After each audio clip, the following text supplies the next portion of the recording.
શ્રીજી મહારાજે અમને આશીર્વાદ આપી આ બોટાદમાં જે સત્સંગના બીજ રોપાવ્યા હતા તે આજે અંકુરિત થઈ વિશાળ વટવૃક્ષમાં રૂપાંતર થયા છે. બોટાદવાસી ભક્તોમાં ભક્તિ, પ્રેમ અને શ્રદ્ધા હજી સુધી નવપલ્લવિત જ રહ્યા છે.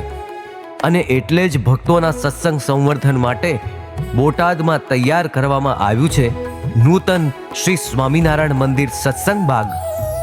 આગામી 3 થી 7 ફેબ્રુઆરીના રોજ મંદિરમાં થનાર શ્રી ઘનશ્યામ મહારાજની પ્રાણ પ્રતિષ્ઠાનો ભવ્ય મહોત્સવ આવી રહ્યો છે.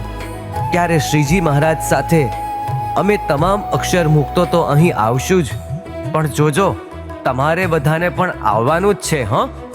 સર્વે સત્સંગીઓને ભાવથી જય સ્વામિનારાયણ.